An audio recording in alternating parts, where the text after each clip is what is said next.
আসসালামু আলাইকুম। আশা করি সবাই ভালো আছেন। তো আজকে মূলত ভিডিওটা দেখানোর উদ্দেশ্য হলো যে 2 মাস আগে পুনিং করা গাছগুলোর গ্রোথের কি অবস্থা, কেমন গ্রোথ হয়েছে সেটা দেখার বিষয় আর কি। সেটা দেখানোর জন্য আর কি ভিডিওটা তৈরি করা। তো এই গাছটা দেখেন, এই গাছটা আমি আহামরি পুনিং করিনি। গাছটা যেহেতু পুরাতন ডাল ছিল, অলরেডি ফুলে ভরে গেছে গাছগুলো সব। পুরাতন ডাল ছিল তো, যার কারণে ভরপুর ফুল আসছে এখন। অলরেডি ফল টিকেও গেছে অনেক ডাল। এটা আমার ইরানি একটা জাত, ইরানি। দেখুন সব ফুলে ভরে গেছে। তো এটা পুনিং করা হয়নি আহামরি, কিন্তু এইগুলা দেখছেন, এগুলো সম্পূর্ণ হার্ড পুনিং করা হয়েছিল। তারপরেও 2-1টা ফল অলরেডি টিকে গেছে। ফল নেওয়া উচিত না, তারপরেও ফেলতে মায়া করে আর কি। দেখছেন এই যে নতুন ভ্যারাইটিগুলো, এগুলো সব নতুন পুরাতন যে ডালগুলো ছিল, পুরাতন ডাল থেকে যেগুলো ডাল বেরিয়েছে ওগুলোই মূলত ফুল এসছে। নতুন ডালে আহামরি ফুল আসবে না। দেখছেন এটা গ্রোথ এসছে আর কি।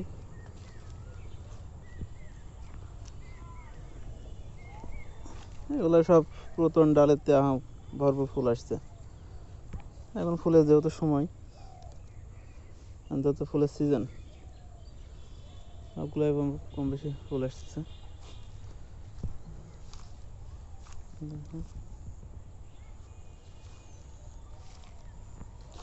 এই গাছগুলো মূলত 1 বছর 12 লিটার বালতিতে লাগানো ছিল, সেখান থেকে তোলা আর কি, তুলে লাগানো, যার কারণে এরকম হয়েছে আর কি।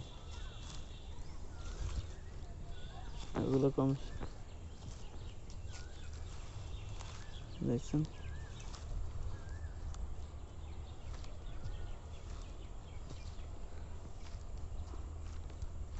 বিগত 2.5 মাস বা 2 মাস সর্বোচ্চ পুনিং করার বয়স আর কি। এই গাছগুলোর এই অবস্থা এখনই। ধৈর্য রাখুন, আরও কিছু চমক আছে। সবগুলাই চলে আসছে।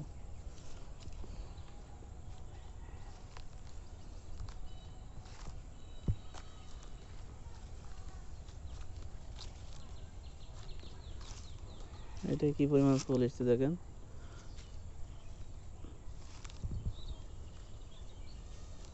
এটা ইন্দোনেশিয়ান ব্ল্যাক নামে সংগ্রহ করেছিল, কিন্তু এটা ব্ল্যাক বলার পেছনে কারণ আছে।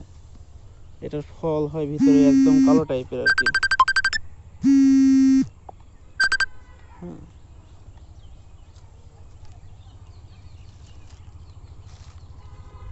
এনার অধিকাংশ মাদার গাছই ডাবল ডাবল আছে, আমাদের 3টাও আছে, তবে এখানে সব নাই। এখানে ডাবলই মূলত, যতগুলো ভ্যারাইটি আছে সবই ডাবল।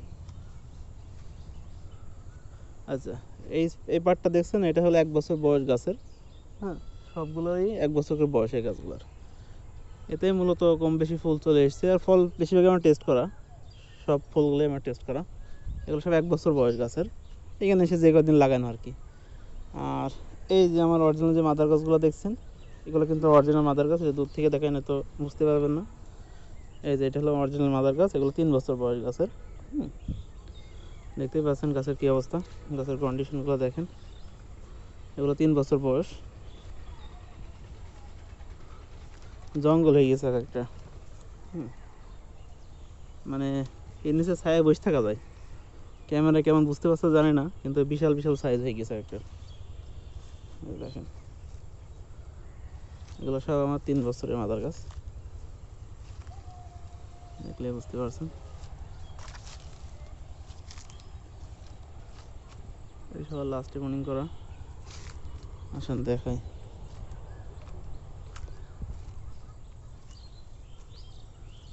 অনেকে আবার প্রশ্ন করেন যে ভাই এটা কার গাছ। আমি মাঝে মাঝে পোস্ট করলে বলেন যে ভাই কার গাছ, এটা দেখানোর জন্য মূলত দেখেন আসা। দেখেন দেখেন, সবথেকে আকর্ষণীয় গাছ হলো এটা। এটা রিমন। এই গাছটার অবস্থা দেখেন, পুরোই জঙ্গল। মানে এই গাছে যখন ফুল আসবে, ফুল অলরেডি আসা শুরু করেছে। এগুলো তো ফল টেকবে না, কারণ এগুলো বেশিরভাগ পুরুষ ফুল হবে।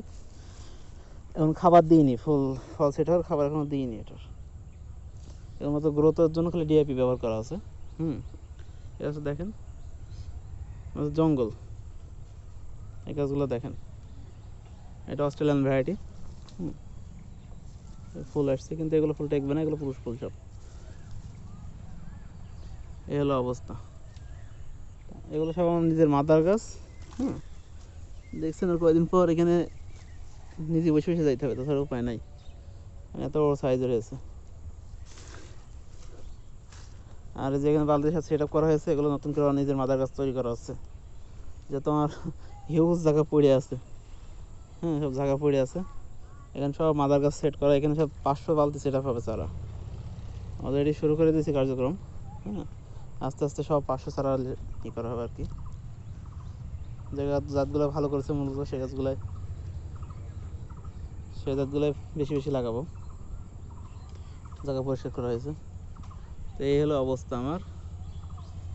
এটা মূলত আমার পরিকল্পনা আছে একটা, যে এই জায়গায় আমি মূলত ফুড পার করব। ওই সাইডে পেছনে ওই সাইডে বাগান আছে, মাঝখানে আঙ্গুর দেওয়া আছে, এখানে আবার আনার দেওয়া আছে, ওই সাইডে সাইট্রাসের চলছে আর কি।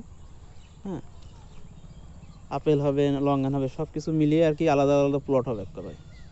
এরকম চিন্তা ভাবনা আছে ভবিষ্যতে, সেই প্ল্যান নিয়ে আগাচ্ছি। আর বিশেষ করে বাণিজ্যিক বাগানের দিকে ঝুঁকছি এখন।